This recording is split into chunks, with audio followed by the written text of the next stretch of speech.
Learning. I wanted to come down today and welcome Mindy Kahn to the board.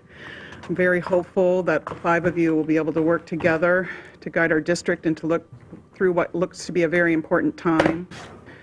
There's powerful forces that are at work to completely privatize public education, putting the very existence of our schools at risk, and the 5 of you will be making decisions that will impact the future of public education in the Keys. And if you think I'm being overly dramatic, then you're not paying attention.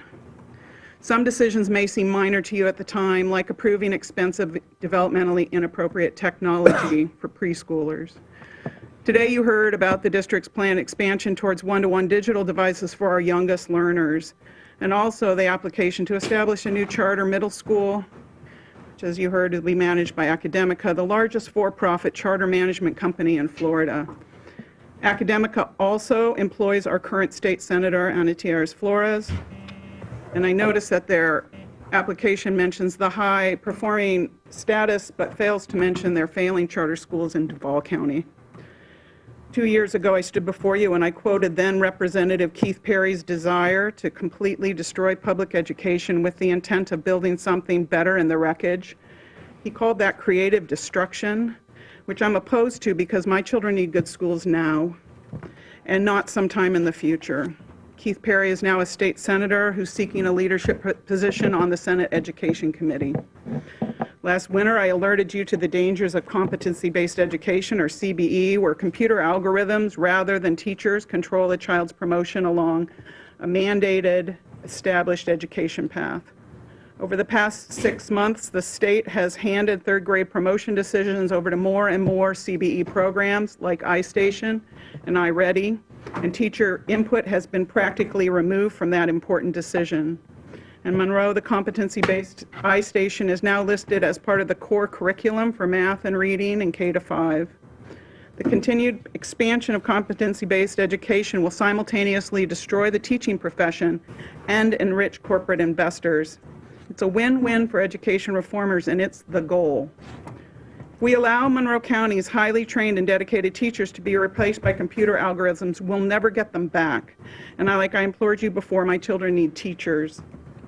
On election night, the Florida Federation for Children, a well-funded political group supporting vouchers, celebrated that they had defeated 21 of the 22 candidates they had targeted, and that included our former Senator Dwight Bullard, who was often the lone voice speaking out against privatization and destructive ed reform policies. 2 years ago, the same group targeted individual members of your Florida School Board Association and effectively terminated that group's participation in the voucher lawsuit. This year, the incoming House Speaker, Richard Corcoran, has made it clear that universal vouchers and complete privatization of public education is the goal. Having eliminated nearly all opposition, that should be smooth sailing. You should understand that universal vouchers will allow the state to continue to underfund public education while requiring virtually no accountability for the state tax dollars that are funneled toward voucher-funded private schools. The expansion of CBE will funnel those dollars directly to technology companies and gradually eliminate the need for qualified teachers. Those are the goals. Our new president has a policy agenda that heavily favors vouchers, charters, expanded ed tech, and privatization. Is it a coincidence that Eric Fresen, whose family owns Academica, was in New York this weekend? Maybe. But the only glimmer of hope is that Trump insists on local control, and we must insist on local control at the community level. So these are questions I hope you'll consider. Are you willing to take a stand for public education, or will you sit back and watch the district continue to be ravaged by education policy designed to destroy it? Will you fight for control or continue to allow Tallahassee and Washington to dictate what happens in our schools?